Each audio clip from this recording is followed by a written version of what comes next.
ನಮಸ್ಕಾರ ಸ್ನೇಹಿತರೆ, ಹೊಸ ವಿಡಿಯೋಗೆ ಸ್ವಾಗತ ಸುಸ್ವಾಗತ. ಕೊಹಿನೂರ್ ಎಂದರೆ 106 ಕ್ಯಾರೆಟಿನ ವಜ್ರ. ಇದು ಒಂದು ಕಾಲದಲ್ಲಿ ವಿಶ್ವದ ಅತಿ ದೊಡ್ಡ ವಜ್ರವಾಗಿತ್ತು. ಕೊಹಿನೂರ್ ಎಂದರೆ ಪರ್ಷಿಯನ್ ಭಾಷೆಯಲ್ಲಿ ಬೆಳಗಿನ ಶಿಖರ ಎಂದರ್ಥ. ಕೊಹಿನೂರ್ ಇತಿಹಾಸದಲ್ಲಿ ಅದಕ್ಕೆ ಕೊಹಿನೂರ್ ಎಂಬ ಹೆಸರಿಟ್ಟಿದ್ದು 1739ರಲ್ಲಿ.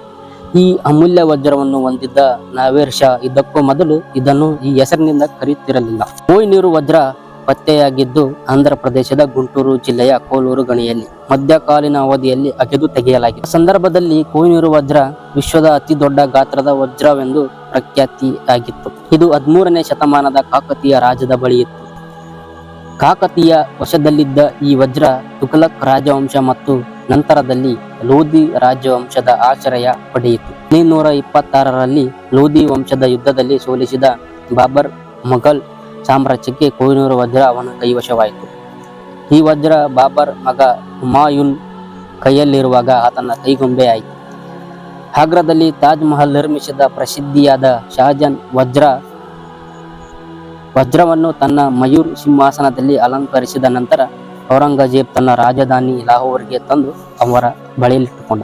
1849ರಲ್ಲಿ ಬ್ರಿಟಿಷರ ಪಂಜಾಬ್ ಮೇಲೆ ಆಕ್ರಮಣ ಮಾಡಿದ ಸಮಯದಲ್ಲಿ ಕೊಹಿನೂರ್ ವಜ್ರ ಕಣ್ಣಿಗೆ ಕಾಣಿಸಿಕೊಂಡಿತು. 1851ರಲ್ಲಿ ಇದು ಬ್ರಿಟನ್ ರಾಣಿ ವಿಕ್ಟೋರಿಯಾ ಪಾಲಾಯಿತು. ಆಗ ಕೊಹಿನೂರ್ 186 ಕ್ಯಾರೆಟ್ ಇತ್ತು. ನಂತರ ಅದನ್ನು ಕತ್ತರಿಸಲಾಯಿತು. 1937ರಲ್ಲಿ ನಡೆದ 4ನೇ ಕಿಂಗ್ ಜಾರ್ಜ್ ಅವರ ಪಟ್ಟಾಭಿಷೇಕ ಸಮಾರಂಭದಲ್ಲಿ 2ನೇ ಕ್ವೀನ್ ಎಲಿಜಬೆತ್ ಅವರ ತಾಯಿ ಎಲಿಜಬೆತ್ ಆಂಜೆಲಿಯಾ ಅವರು ತಮ್ಮ ಕಿರೀಟದಲ್ಲಿ ಧರಿಸಿಕೊಂಡ ಕೊಹಿನೂರ್ ವಜ್ರ ಬ್ರಿಟನ್ ರಾಣಿಯ ಕಿರೀಟದಲ್ಲಿತ್ತು. 186 ಕ್ಯಾರೆಟ್ ಇದ್ದ ವಜ್ರವನ್ನು ತಾವು ಅವರ ಆದೇಶದಂತೆ ಅದನ್ನು ಕತ್ತರಿಸಿ 108.93 ಕ್ಯಾರೆಟ್ಗೆ ಇಳಿಸಲಾಯಿತು. ಅಂಡಾಕೃತಿಗೆ ತರಲು 38 ದಿನಗಳ ಸಮಯವನ್ನು ಹಿಡಿದುಕೊಂಡಿತು. ಇದೀಗ ರಾಣಿ ನಿಧನರಾದ ಬಳಿಕ ಮತ್ತೆ ದೇಶದಲ್ಲಿ ಈ ವಜ್ರ ಭಾರತಕ್ಕೆ ಮರಳಿ ತರಬೇಕ ಎಂಬ ಆಗ್ರಹ ವ್ಯಕ್ತವಾಗಿದೆ. ಇದರ ಬಗ್ಗೆ ನಿಮಗೇನು ಅನಿಸುತ್ತೆ ಕಾಮೆಂಟ್ ಮೂಲಕ ತಿಳಿಸಿ.